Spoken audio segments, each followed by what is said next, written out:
वासुदेवाय हरये परमात्मने प्रणतक्लेशनाशाय गोविन्दाय नमो नमः। ईश्वरो गुरुरात्मेति मूर्तिभेदविभागिने व्योमवद्व्याप्तदेहाय दक्षिणामूर्तये नमः। शङ्करं शङ्कराचार्यं केशवं बादरायणं सूत्रभाष्यकृतौ वन्दे भगवन्तौ पुनः पुनः। आब्रह्मलोकादाशेषात् आलोकालोकपर्वतात् ये वसन्ति द्विजा देवास्तेभ्यो नित्यं नमाम्यहम्। नमो गोभ्यः श्रीमतीभ्यः सौरभेभ्य एव च नमो ब्रह्मसुताभ्यश्च पवित्राभ्यो नमो नमः। श्रीराम जय राम जय जय राम। श्रीराम जय राम जय जय राम। श्रीराम जय राम जय जय राम। श्रीराम जय राम जय जय राम। श्रीराम जय राम जय जय राम। श्रीराम जय राम जय जय राम। श्रीराम जय राम जय जय राम। श्रीराम जय राम जय जय राम। धर्म की जय हो, अधर्म का विनाश हो, प्राणियों में सद्भावना हो, विश्व का कल्याण हो, गो हत्या बंद हो, गौ माता की जय हो। परम पूज्य धर्म सम्राट स्वामी श्री करपात्री जी महाराज की जय हो, जगत गुरु शंकराचार्य भगवान की जय हो, ब्रह्मचारी जी महाराज की जय हो। हर हर हर महादेव। आदरणीय श्री नारायण जी महाराज और हमारे सभी सुबुद्ध सत्संगानुरागी श्रोता बंधुओं, एक अंतराल के बाद एक गतिरोध के उपरांत श्रीमद् भगवद गीता का स्वाध्याय सत्र आज पुनः आरंभ हो रहा है। पिछला पाठ 17 तारीख को हुआ था। 17 है हाँ, लगभग एक सप्ताह के बाद में पुनः भगवद गीता के स्वाध्याय सत्र में प्रवेश करें। प्रसंग चल रहा था सुख 3 प्रकार का होता है।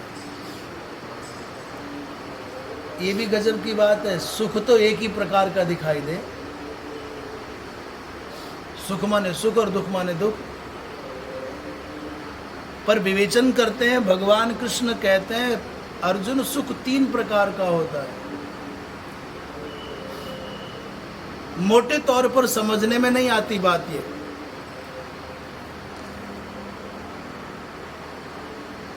अर्जुन को भी उत्सुकता हुई कि 3 प्रकार का सुख कौन सा होता है। भगवान ने कहा सात्विक सुख होता है, राजसिक सुख होता है और तामसिक सुख होता है।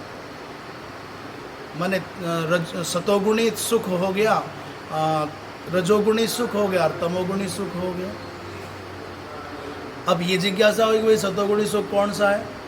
तो सात्विक कार्यों से, सतोगुणी कार्यों के करने से जिस सुख की अनुभूति होती है, जो मन को रुचि उत्पन्न होती है, रस पैदा होता है, उसका नाम है सात्विक सुख। रजोगुणी कार्यों के करने से, उनमें सफलता पाने से जो रस की अनुभूति मन को होती है उसका नाम है रजोगुणी सुख। और तमोगुणी कार्यों को करने से उनमें सफलता प्राप्त होने पर जिस रस की अनुभूति, स्वाद मन को मिलता है उसका नाम है तमोगुणी सुख। तो सात्विक काम कौन से हैं? यज्ञ करने पे, संकीर्तन करने पे, बिना किसी परिणाम की चाह के दान करने पर, गौ सेवा करने पर, संत की सेवा करने पर, मठ मंदिर की सेवा करने पर। तालाब में गंदगी बहुत है, कुछ लोग तो फोटो खिंचाने के लिए काम करते हैं, परंतु कोई है उसने देख लिया और वो लग गया। हमारे यहाँ तो ये नियम था कि अपने बनाए हुए तालाब में नहाने के नियम कुछ और हैं और दूसरे के बनाए हुए तालाब में नहाने के नियम कुछ और हैं। शास्त्र की बात बता रहे हैं। किसी पराये का बनाया हुआ तालाब है, खुदवाया हुआ तालाब, उसमें नहाना है तो नहाने से पहले क्या करना होगा? बोले उस तालाब की कम से भी कम 5 मुट्ठी मिट्टी जो करदम होती है वो वहाँ से निकाल करके बाहर फेंको और उस स्थान की सफाई करो, फिर नहाओगे तो दूसरे के खुदवाए हुए तालाब में नहाने से जो तुम्हारा पुण्य घटने की संभावना है, पुण्य ना घटेगा। हमारे ऋषि महर्षि कितना सूक्ष्म चिंतन करते हैं। आप गंगा जी नहाने गए, घाट पर गए, अपना क्या चाहता है? कपड़े वहीं फेंक दिए, गंदगी वहीं कर दी, थूक दिया। वो कहते ना, पहले घाट को साफ कर ले, घाट को साफ कर ले, उसके बाद स्नान कर और नहाने के बाद भी 3 अंजलि जल वहाँ तीर्थ के देवता के नाम पर छोड़ बाहर। इतना बारीक चिंतन है और दुनिया में कहीं ये बात देखने को नहीं मिलेगी। प्रायः हम ये बात करते हैं, यहाँ कुआं पूजा जाता है, नहीं पूजते। शादी में, बच्चे के होने पे, कहीं जात जाना हो, क्या है, तीर्थ यात्रा करने जाते हैं तो गांव की फेरी लगावे, कुआं पूजें। बेटा हो गया तो कुआं पूजें। शादी हो रही तो जो दूल्हा होता है वो घूमता फिर कुआं पूज के फिर जाता है। ऐसा है। मैं इतना आश्चर्यचकित हूँ, कुआं पूजना किसी को लगता हो कि धार्मिक कार्य है भी, इसमें कोई संशय नहीं है। वरुण देवता की पूजा है, ग्राम की परिक्रमा है। उससे बड़ी बात आपको बताऊं जो इतनी व्यवहारिक है, आप चौंक जाओगे। आज अपने गांव में जहां आप रह रहे हैं वहाँ कुआं है कोई? ऐसा कुआं है जिसमें पानी पिया जा सके? आपने बचपन में देखे कि कुआं ऐसा था, पानी पीते थे, नहाते थे? लाखों वर्षों के इतिहास में हमारे पूर्वजों ने अपनी आने वाली पीढ़ी को कुआं जीवित दिए। ये कुआं पूजने का मतलब केवल कुआं पूजना नहीं है, मुड़ेर पूजना नहीं है। ये बताना है कि हमने पिछले लोगों से जो कुआं प्राप्त किया था वो आज भी पवित्र है, जीवित है। हम तुमको दे रहे हैं, पूजो। किसी घर में कोई खुशी का माहौल हुआ, बेटा हुआ या कोई विवाह हुआ, चलो कुआं पूजो। माने कुआं जीवित है और तुम भी अपने आने वाली पीढ़ी को इन खुशियों के अवसरों पर, प्रसन्नता के अवसरों पर कुआं जीवित दे सको, ये सिखाओ।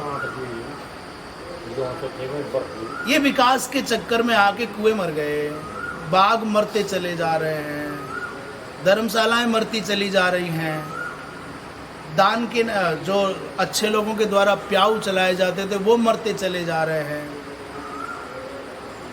जो जैसे तैसे बचे हैं उनके प्राणों पर संकट है।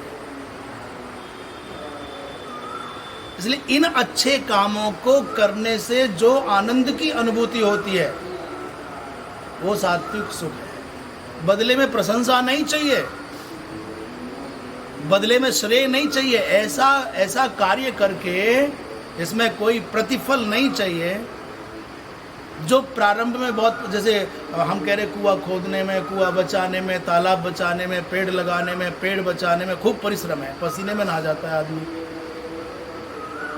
प्रारंभ में जो बहुत परिश्रम लगता हो, जैसे किसी को तपस्या करनी है, अन्न छोड़ना है, तो खूब कठिनाई होती है।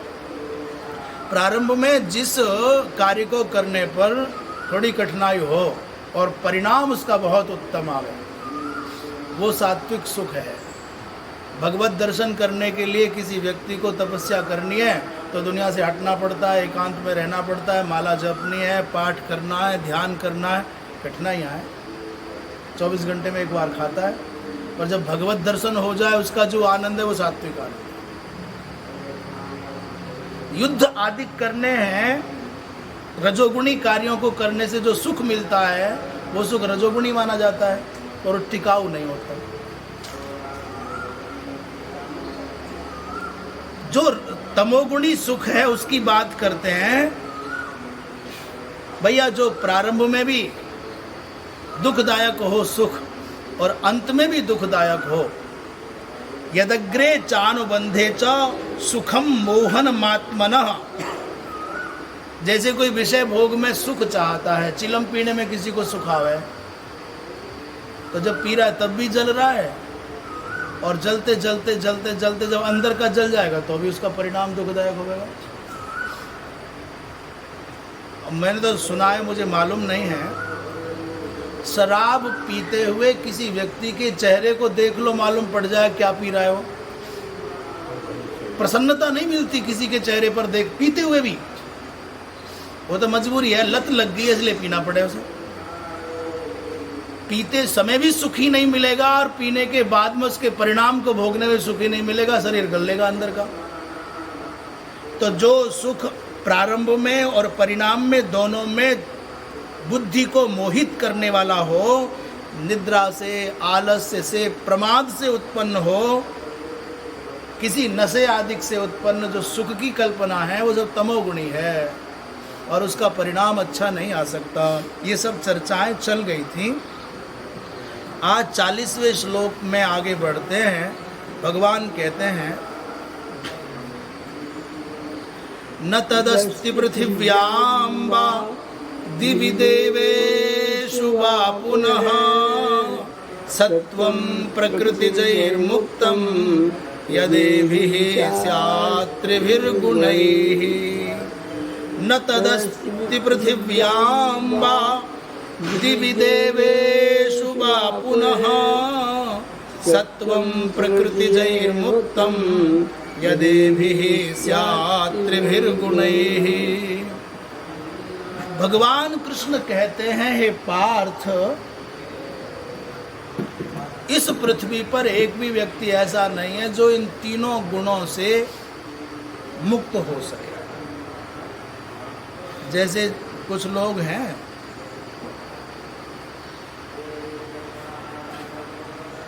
किसी को ज्योतिष से बहुत ऐतराज है, भाई ये नकली है, ये खाने कमाने का धंधा।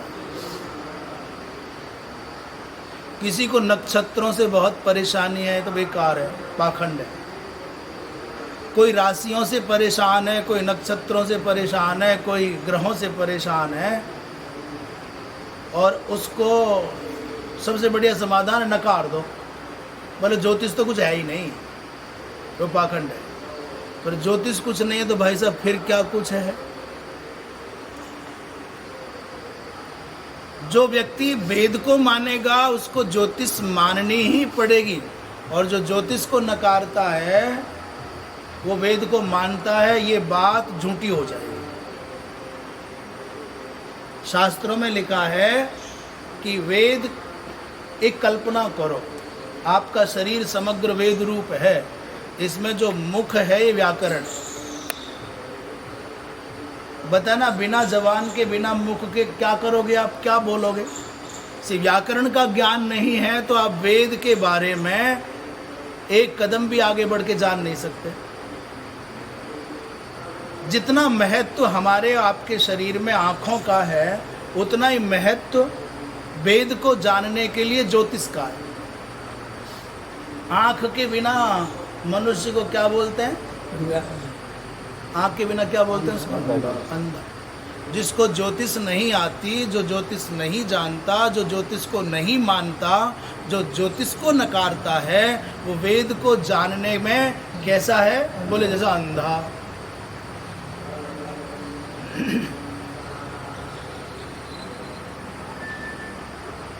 ज्योतिष की निंदा करने वाला, ज्योतिष का खंडन करने वाला, वेद का समर्थक होने का दावा करता हो, वैदिक होने का दावा करता हो, वो महा झूठा है। कब करें, कहाँ करें, कब करें, कब ना करें, ये कौन बतावेगा? केवल ज्योतिष बताएगा। समय की उत्तमता का बोध कराने वाला जो शास्त्र है वो ज्योतिष शास्त्र है, वो नेत्र का कार्य करता है। कोई जो ये कह रहा है कि ज्योतिष अनावश्यक है, बकवास है, वो स्वयं इस धरती पर अनावश्यक और बकवास है। अच्छा एक बात बताओ, मुहूर्त का कोई महत्व तो नहीं है, मान लिया, सब दिन भगवान के बनाए हुए हैं, सारे महीने, सारे वर्ष, सारे दिन, सब कुछ भगवान का बनाया हुआ है। उसने कह दो कि जून के महीने में गेहूं बो खेत में, खेत तेरा, गेहूं भी तेरा, बीज भी तेरा, और खेत भी तेरा, तू भी तेरा, बीज भी तेरा, सब कुछ है। मई जून के महीने में गेहूं बो। कोई किसान मई जून के महीने में कणक बीजता है क्या? क्यों साहब बोल सकते हैं क्या? तो बोलो ना, क्या जाता, अपना ही तो है। मैं तो, मेरी मर्जी, मेरा बीज है, मेरा खेत है, तू कौन बीच में बोलने वाला? मैं तो बो हूं। फिर क्या करेंगे लोग? क्या कहेंगे? पागल है, बुद्धि खराब है, तेरा पागल हो गया है, ये बीज भी लौट के ना आना। पर भाई नहीं मान रहा तो क्या करेंगे? छोड़ देंगे उसके हाल पर। बोले बाद में माथा पीटेगा, मेरा बीज मर गया। जैसे बिना ऋतु चक्र के, बिना भूमि का, मिट्टी का गुण जाने, मिट्टी का भी तो गुण जानना पड़े भाई, इसमें ये हो, मूंगफली हो सके कि ना हो सके, गन्ना हो सके कि ना हो सके।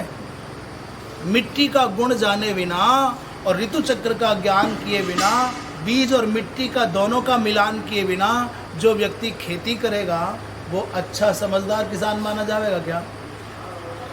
ऐसे ही धर्म कर्म करने के लिए, शुभ कर्म करने के लिए शुभ समय का परीक्षण करना, जो ज्योतिष का खंडन कर रहा है ना, वो भले ही अपने आप को किसान का बेटा बताता हो, वो महामूर्ख है। वो किसानों से भी गया बीता है। भले ही एक क्लास ना पढ़ा हुआ किसानों पर वो जाने कि कब कौन सी फसल बोनी है, और तुम पढ़े लिखे होकर के ऐसा कर रहे हो। मुहूर्त का महत्व किसी को जानना है तो सामान्य एक किसान के पास जाके बैठ जाओ, बता देगा इस महीने में गेहूं बीजेंगे, इसमें गन्ना लगाना है, इसमें मक्का बीजना है, इसमें धान लगाना है। वो भी ऋतु चक्र का लंघन नहीं करता, मुहूर्त का लंघन नहीं करता, और ये शुभाशुभ कर्म के करने में मुहूर्त के विचार का खंडन करते हैं। तो ऐसे लोग धरती पर दया के पात्र हैं, चाहे पैसे की दृष्टि से, पद की दृष्टि से, व्यवहार और व्यापार की दृष्टि से, चाहे कितने भी बड़े मान लिए गए हों, चाहे उनके फोटो प्रधानमंत्री के बराबर में लगते हों, तो भी किसी मतलब के लोग नहीं है। वो बड़ा होना केवल कद और पद से नहीं, विवेक भी होना चाहिए। केवल सस्ती लोकप्रियता पाने के लिए ऐसे फूहड़ बयान नहीं देने चाहिए। बोली वृंदावन बिहारी लाल की जय। इस धरती पर एक भी मनुष्य ऐसा नहीं जो नक्षत्रों के प्रभाव से बच जाए, और जो कहता है बच जाऊंगा, वो सर्दी के आने पर बर्फ में बैठने चला जाए। सर्दी आती है तो अपने आप कपड़े बदल लेते हैं लोग, गर्मी आती है तो अपने आप कपड़े बदल लेते हैं लोग, भोजन बदल जाता है, कपड़े बदल जाते हैं, हमारे बिस्तरों की रजाई, कंबल सर्दी के जाते ही हट जाते हैं, माने गर्मी के आते ही हट जाते हैं। और जैसे गर्मी जाती है, सर्दी आती है, तुरंत कंबल रजाई। एक दिन सतीश जी बोल रहे थे कि इस बार तो कंबल उठाई ना बिस्तर पे थे, कल जून आ गया और पता ही ना चला कि रात को रोज ठंडी लगे। पहले वर्षा हो रही थी ना लगातार, रोज रोज रोज रोज, तो मौसम आने पर शरीर अब प्रभावित नहीं रह सकता, प्रभावित होता है। गर्मी में कोई गुड़ खाने को तैयार नहीं और मूंगफली खाने को तैयार नहीं, बादाम खाने को तैयार नहीं। सर्दी आती है तो भाई सौंठ डाल लो और क्या करते हैं अजवाइन का। तो ऋतु चक्र के बदलने पर हमारा भोजन, हमारा वेश, हमारे कपड़े, हमारा रहन सहन बदलता है। धरती पर एक भी व्यक्ति ऐसा नहीं जो नक्षत्रों के प्रभाव से बच सके, ग्रहों के प्रभाव से बच सके। यहाँ तक उल्लेख है स्कंद पुराण में कि भगवान राम, भगवान कृष्ण, धर्मराज युधिष्ठिर, महाराजा नल, यहाँ तक कि रावण भी भौम मंगल के दुष्प्रभाव के कारण भगवान राम को वन में जाना पड़ा। सब विवरण है पूरा का पूरा, कोई ना बचता। उसी बात को ऐसे कह रहे हैं कि धरती पर एक भी ऐसा, धरती नहीं दिव्य माने स्वर्गलोक में, देवताओं में एक भी ऐसा नहीं है जो इन प्रकृति के द्वारा उत्पन्न सत्व, रज और तम, इन तीन गुणों से मुक्त हो सकता हो। अभी मनुष्य के अंदर भी एक ही एक पल में लगातार बदलते रहते हैं। कभी वो आनंद से खिला हुआ है, जब आपका मन करे कि मेरे पास जो है मैं मेरे भाई को, मेरे पड़ोसी को, ये ज़रूरतमंद है, इसको दे दो। जब आप अपनों से हार करके भी अंदर से आनंद में भरे हुए हो, किसी को कुछ दे करके आपका मन प्रसन्नता का अनुभव कर रहा हो बिना मतलब के, समझ लेना आपके चित्त में जो प्रसन्नता अकारण है और दे करके खुशी आ रही है, तब सत्व गुण का प्रवाह चल रहा है। और जब मन करे ये खेत बढ़ा लूँ, ये इतना कर लूँ, इससे जीत लूँ, इसे मारना है, इसे हराना है, तब समझ लेना आपके चित्त में रजोगुण का प्रवाह चल रहा है। और जब मन आवे खाओ और सो जा, निद्रा, आलस्य, प्रमाद, नींद बहुत आवे, आलस्य भरा रहे, प्रमाद बहुत भरा रहे, कुछ करने का मन ना करे, खाओ और सो जाओ, तो समझ लीजिए आपके शरीर में उस समय तमोगुण का प्रवाह चल रहा है। जैसे हम तमोगुण का प्रवाह चल रहा है। एक भी मनुष्य एक पल को भी तीनों गुणों से मुक्त नहीं हो सकता। भगवान का भजन करने पर सत्व गुण का प्रवाह निरंतरता से बना रहता है और उस समय जो चेतना है वो आपको उत्तम कार्य करने की प्रेरणा देती है, वो अच्छा होता है।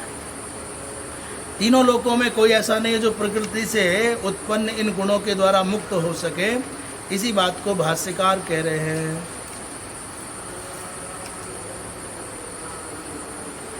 न तत् अस्ति तत् न अस्ति पृथिव्याम वा मनुष्यादि सत्वम प्राणिजातम यत् वा अप्राणिजातम दिव्य देवेषु वा पुनः सत्वम प्रकृतिजयी ही प्रकृति तो जातई एभी त्रिविग गुणई ही। कह रहे भैया इस धरती पर कोई नहीं है, पृथ्वी पर कोई मनुष्य आदि सत्व माने प्राणी नहीं है, और प्राणी के अलावा ये घास भी, घास का तिनका भी ऐसा नहीं है जो तीनों गुणों से मुक्त हो जाए। आप भांग का पत्ता तोड़ के लाते हो, वो तमोगुणी। पीपल का पत्ता आप छूते हो, पीपल का पत्ता सात्विक है, निरंतर प्राणवान है। आप धरती के एक पत्ते तक को तीनों गुणों से मुक्त नहीं पा सकते। और कोई कहता हो कि भाई इससे कोई महत्व तो नहीं, सारी घास एक जैसी है तो भांग खा ले, भाई सीधे सीधे पत्ते ही खा ले, धतूरा ही खा ले, 4-5 बीज, अपने आप पता चल जाएगा कि इनमें सत्व रजतम है कि नहीं। देवताओं में भी कह रहे हैं दिव्य देवेषु वा पुनः, वहां भी नहीं है कोई मुक्त। इन तीनों गुणों के द्वारा एक भी जीव आपको संसार में मिल नहीं सकता। इस चर्चा को संपन्न करके प्रश्न उठा रहे हैं महाराज। जब ये त्रिगुणात्मक संसार है और कोई भी इस संसार का प्राणी माया के द्वारा, प्रकृति के द्वारा उत्पन्न गुणों से मुक्त नहीं है, तो बचने का भी कोई रास्ता है क्या?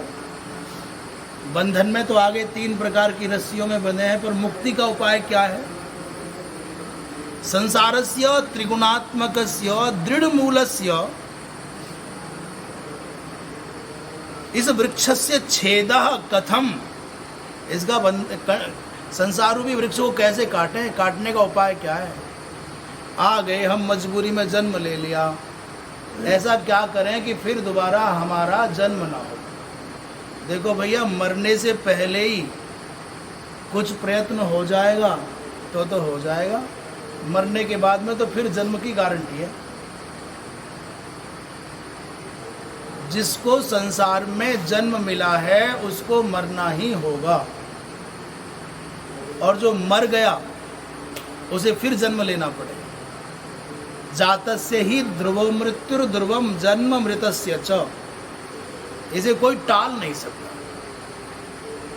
ये सामान्य नियम है, पैदा हुए तो मरना ही होगा, आप कोई क्यों ना हो। अभी तक के इतिहास में तो एक भी जीव ऐसा है नहीं, सामान्य प्राणी, जो जन्म लेकर आया और मरा ना हो।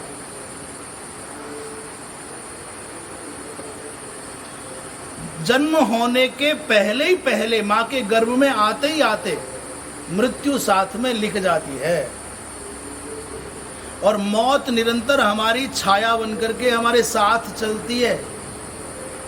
जब ठीक टाइम आता है तो 1 मिनट ना पहले और 1 मिनट ना बाद, एक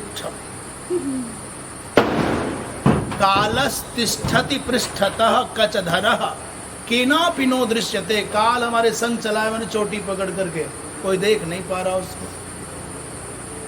हम लोग तो मौज में पड़े हैं। एक अभी बरसात के दिनों में खूब मेढक होते हैं, मेढक जीव लपलपाता हुआ सामने घूमते हुए कीड़े को देख करके खुश हो रहा, मेरा भोजन मिल गया। कीड़े को कोई पता नहीं है कि मैं किसी का भोजन भी हूँ, और मेढक बहुत प्रसन्न है कि मेरा भोजन सामने घूम रहा है, और झपट्टा मार करके उसको खा लेता है। उस मेढक को, मोटे ताजे मेढक को देख करके सर्प बहुत खुश हो रहा है, मेरा भोजन घूम रहा है।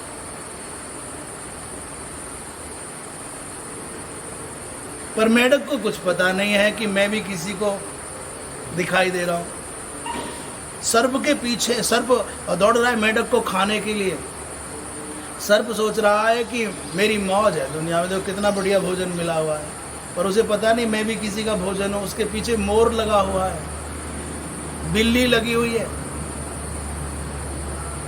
बिल्ली भी सर्प को खा जाती है। नेवला लगा हुआ है। मोर कितना भी मीठा बोलता हो, कितना भी सुंदर चकाचक दिखता हो, और उसका भोजन भाई जी सर्प है।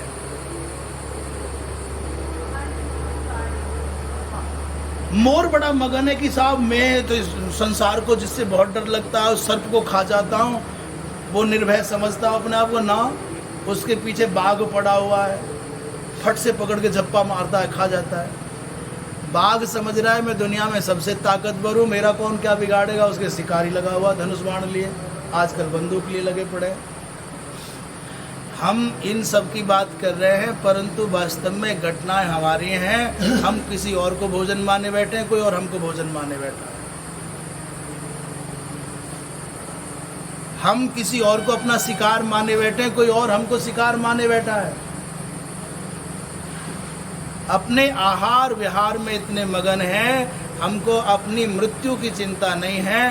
कालस तिष्ठति पृष्ठतः कचधरः, मौत ने हमारा जूड़ा पकड़ रखा, हमारे बाल पकड़ रखे हैं, मुंडी पकड़ रखी है, कोई देख नहीं रहा उसको। वही बातों में ही बचपन चला गया, जवानी चली गया, सब पके ही पके हैं।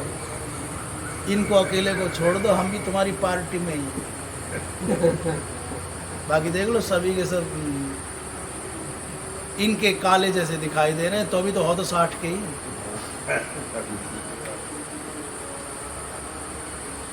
कहाँ चले गए पता नहीं वो दिन, यूँ ही दौड़ करके कूद करके छत तक पहुंच जाते थे सीढ़ियाँ। अब दरवाजे की सीढ़ी चढ़ने मुश्किल हो रही। बचपन गया, इतना खूबसूरत, इतनी सुंदर जवानी गई, जवानी की ताकत गई, बुढ़ापा आ गया। ये कौन सा अमर, ये भी चल पड़ेगा। बूढ़ी नाव है जर्जर सी, ऐसे जैसे पानी के थपेड़ों से, लहरों से टूट जाती है नाव, वैसे ही काल के थपेड़ों से कब गिरेगी, खत्म हो जाएगी। एक दोहा बोला करते हैं वो जो कावड़ लेके आते, यहाँ भी आती है कावड़, नहीं आती? पत्ता टूटा डाल से ले गई पवन उड़ाए, और अब के बिछड़े आनंद भाई। बैटरी है। बोली वृंदावन बिहारी लाल की जय। पूजा त्रिगुण। हाँ, बात चल रही थी, जो जन्म लेकर के आया उसको मरना ही पड़ेगा, और जो मर गया उसको जन्म लेना पड़ेगा। इससे बचने का उपाय क्या है? आज महाराज एक ग्रंथों में तो मिलता है कि नहीं मिलता पता नहीं, पर बात बहुत सटीक है।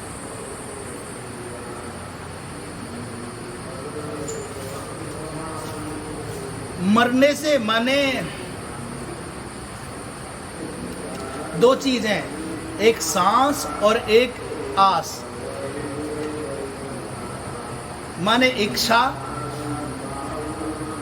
और उम्र। इच्छा और उम्र की जगह हम दो शब्द बोल रहे हैं, सांस और आस, आशा। माने इच्छा।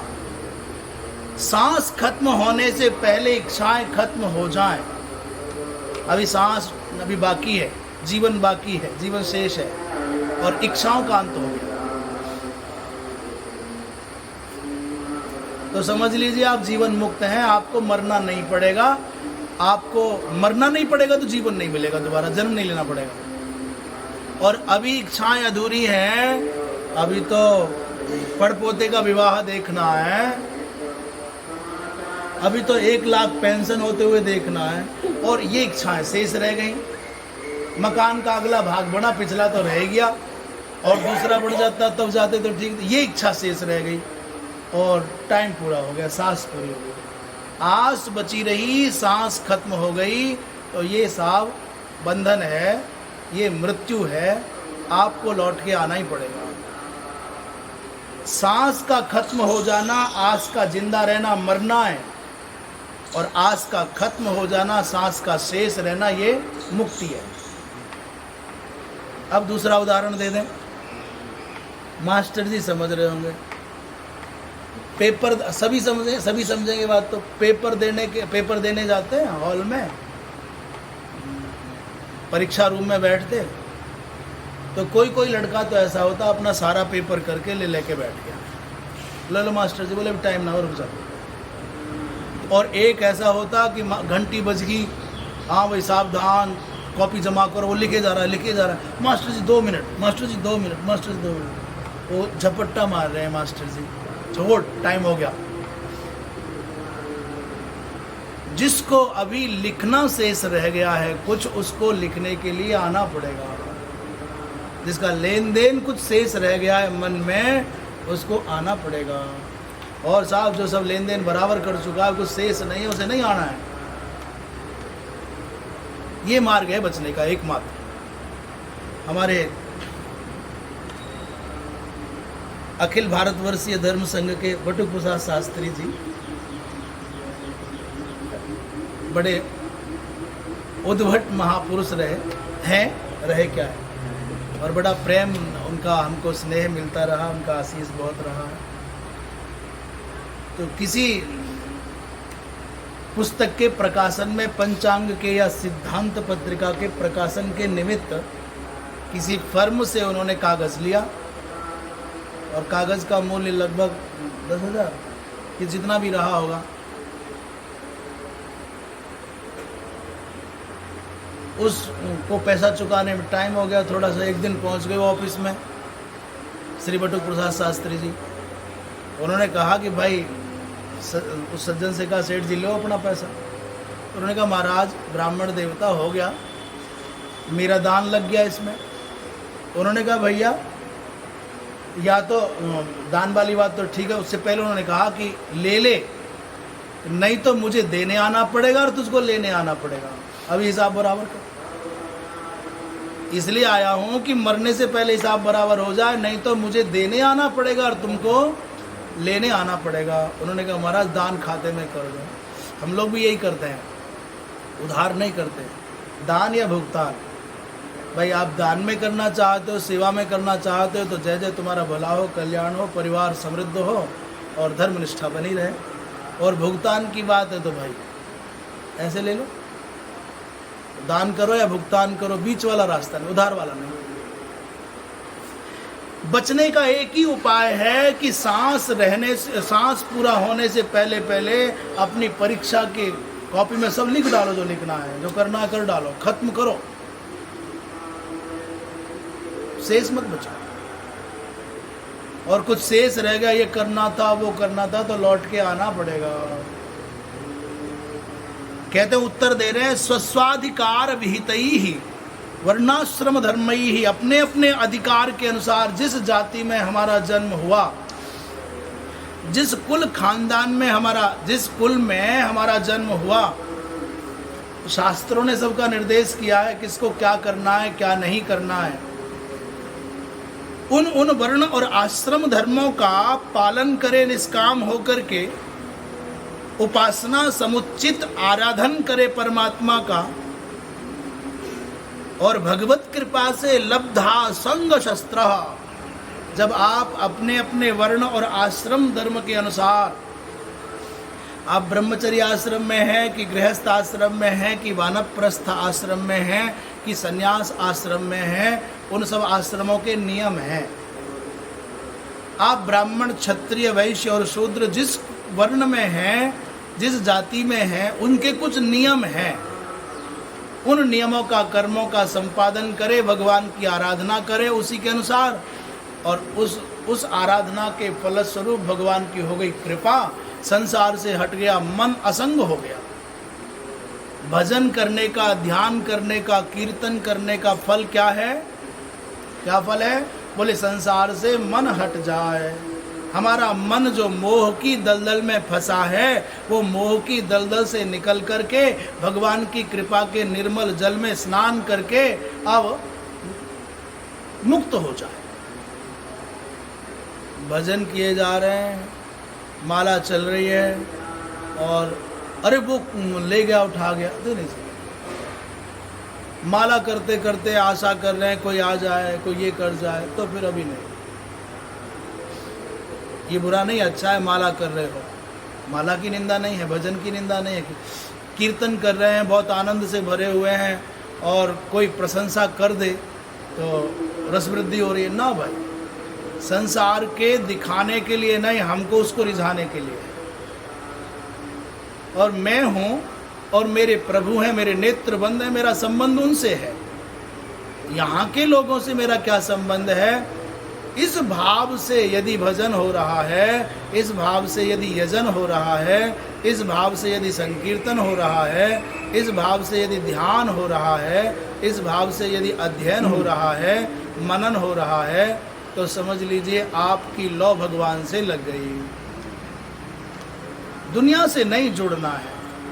इन कर्मों के करने से जब असंग शस्त्र की प्राप्ति हो गई, तो आसुर्य जो राक्षस्य संपदा है उससे मुक्त हो गए, दैवी संपत्ति से संपन्न हो गए, प्रत्यक अभिन्न ब्रह्म विचार में तत्पर हो गए, तो फिर संसार वृक्ष को असंग शस्त्र के द्वारा काट डालोगे और ब्रह्म ज्ञान के द्वारा मुक्त हो जाओगे। भगवान ब्रह्म का ज्ञान केवल ऐसा मत समझना कि संकीर्तन से नहीं होता, उससे भी हो जाता है। केवल योग के द्वारा कुंडलिनी का जागरण नहीं होता। संकीर्तन में इतना तन्मय होकर के डूब गए कि देह का और गेह का बोध नहीं रहा, तो वो जो जीव सत्तात्मक कुंडलिनी में अवस्थित चेतना है, वो ऊर्ध्व गति को प्राप्त करके ब्रह्म के साथ एकीकृत हो जाएगी।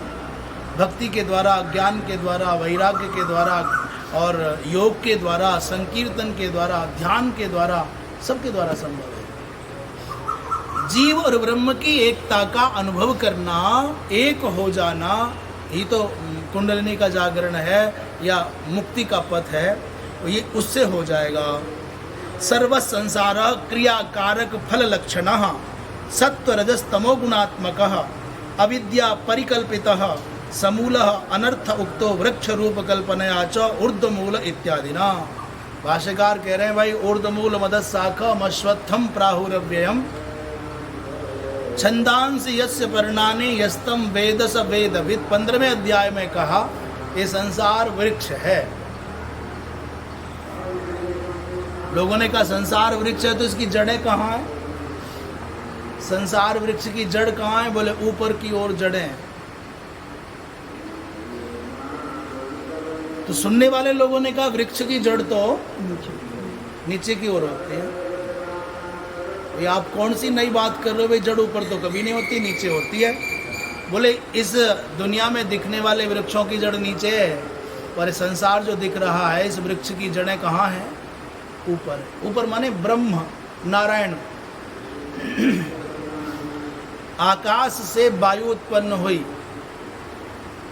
वायु से अग्नि उत्पन्न हुई, अग्नि से जल उत्पन्न हुआ और जल से पृथ्वी उत्पन्न हुई। बताओ पृथ्वी की जड़ कहाँ है? आकाश में। ये विस्तार जैसे नीचे जड़ होती है, उससे शाखा निकलती है, फिर डालियाँ निकलती हैं, फिर पत्ते होते हैं, फिर फूल होते हैं, फिर फल लगते हैं। ये नीचे से आता दिखता है, वो ऊपर से आता दिखता है। ये अनर्थ रूपात्मक अविद्या के द्वारा परिकल्पित जो संसार वृक्ष है, इससे बचने का उपाय क्या है? बोले असंग शस्त्रेण दृढ़ेन छित्त्वा ततः पदम तत्परिमार्गितव्यम।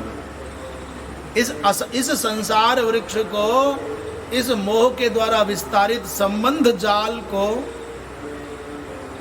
अच्छा कुछ के तो भगवान उठा लेता है समय से पहले ही पहले। पत्नी गई, पुत्र गया, अमुक गया, अमुक गया, तो भी मनुष्य मानता नहीं, तो कहता है ये मेरी पत्नी जैसा लगता है, ये मेरी पुत्री जैसा लगता है, ये मेरा पोते जैसा लगता है। जाले तो काट दिए भगवान ने, वो नए जाले बना के तैयार रख रहा है। बोले मुझे तो फंसे रहने में आनंद है।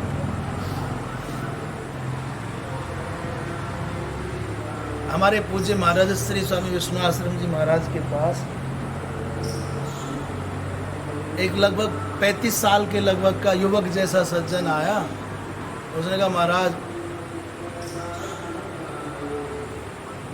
पत्नी चली गई। हाँ, वो पहले आया था तो महाराज जी से बोला महाराज जी मेरा विवाह हो गया है। महाराज जी ने कहा बहुत अच्छा है, चलो बढ़िया रहे, एक जगह बंध गए, भटकते फिरते क्या फायदा। थोड़े दिन बाद आएगी जी वो तो मर गई। महाराज जी ने कहा बहुत अच्छा हुआ, झंझट कट गया। उसने कहा महाराज जी मेरी पत्नी मरी और आप कह रहे झंझट कट गया, अच्छा रहा। उन्होंने कहा बेटा ये जो बंधन में बंधे होने का सुख लग रहा है ना, संसार का व्यक्ति लोहे की जंजीर में बंधा हो उसको काट सकता है, पर स्त्री के बंधन में एक बार बंध गया तो उससे मुक्त नहीं हो सकता। और तुझको तो भगवान ने कृपा कर दी, अपने आप पिंड छूट गया तेरा, मरने के बाद तक नहीं छूटता। बहुत अच्छा हुआ, बवाल कट गया, भजन कर आ जाए इधर। तो महात्माओं के यहाँ सब तरह के उपचार हैं, वो सकारात्मकता से भरे हैं, इसलिए हर अवस्था में आनंद का अनुभव करते हैं। तो आनंद का उपदेश भाई बहुत अच्छा हुआ, झंझट कट गया, बवाल कटा, आजा भजन कर ले। अब आवे ना आवे पर महात्मा तो अपना काम कर ही देते हैं, परंतु जीव इतना चतुर है कि वो नए जाले बुन लेता है, नए फंद बना लेता है और अपने मूड को उस फंदे में नाप करके डाल लेता है, सांचे में। हमारा जी मनुष्य का स्वभाव है। बोली संसार रूपी वृक्ष को असंग के, असंग माने अनासक्ति के, निर्ममता के, ममता नहीं, निर्मोहता के, निर्मम और निर्मोह होकर के अनासक्ति के शस्त्र के द्वारा उस आसक्ति की जड़ को, मोह की जड़ को काट डाले। यस्मिन् गतान निवर्तन्ति भूया, उस परम पद को प्राप्त कर लेना चाहिए जहां पहुंचने के बाद में फिर कहीं और जाना शेष नहीं रहता, उसको पाने के बाद कुछ और पाना शेष नहीं रहता। तत्र च सर्वस्य त्रिगुणात्मकत्वात् संसार कारण निवृत्त्यनुपत्तौ प्राप्तायाम यथा तन निवृत्ति स्यात् तथा वक्तव्यम। इसमें जो बात उठ करके आएगी, जब सब तीनों गुणों के ही कार्य हैं तो संसार के कारण की निवृत्ति नहीं हो सकती। ऐसे तो जो भी कुछ करोगे, आहा ब्रह्म सत्यम जगन मिथ्या हो गया। हाँ तो बोली वृंदावन विहारी लाल की। तो कहते हैं जिस उपाय से उसकी निवृत्ति होगी वो बताना चाहिए ना भाई, कैसे होगा। कह रहे सर्व च गीता शास्त्रार्थ, जो गीता का शास्त्रार्थ है उसका उपसंहार करते हुए कह रहे हैं भैया, जो वेद और स्मृतियों का, यहाँ है, वेद और स्मृतियों का जो उपदेश है उसको समझने के लिए, उसको आचरण में उतारने के लिए गीता जी के अग्रिम उपदेश की ओर बढ़ते हुए भगवान कहते हैं कि आप पहले अपना पता जानो कि हम कौन हैं, हम क्या हैं, हम कहाँ खड़े हैं। जब तक आप अपना पता नहीं जानोगे, अपने अस्तित्व के बारे में चिंतन नहीं करोगे, तब तक आप आगे नहीं बढ़ सकते, और बढ़ोगे तो अंधेरे में बढ़ोगे। बहुत गंभीर विषय यहाँ से भगवत गीता का प्रारंभ होगा। पहले अपने बारे में जानो कि मैं कौन हूँ। ये शरीर जाति आत्मा की नहीं होती, शरीर की होती है। आत्मा का कोई रूप रंग नहीं होता, शरीर का रूप रंग होता है। इसलिए शरीर का पहले स्थूल परिचय प्राप्त हो जाए, मैं कौन से कुल में, कौन से वर्ण में हूँ और कौन से आश्रम में हूँ। फिर भगवान उन चारों वर्णों के, चारों आश्रमों के द्वारा जो जो करना चाहिए उसका उपदेश करेंगे। शेष चर्चा भगवत कृपा से कल होगी। अब वाणी को विराम। एक बार कल वाले श्लोक का पारायण कर लें, जब ये बड़ी हो जाएगी तब आनंद आएगा।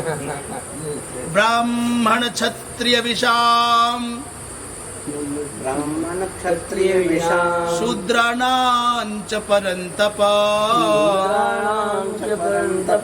कर्माणि प्रविभक्तानि, स्वभाव प्रभवैर्गुणैः। भगवान कृष्ण कहते हैं भैया ये ब्राह्मण, ये क्षत्रिय, ये वैश्य और ये शूद्र परंतप, इनके स्वभाव से उत्पन्न होने वाले गुणों और इन गुणों के अनुसार सबके कर्म अलग अलग हैं। इनकी चर्चा हम कल करेंगे। पूर्णमदः पूर्ण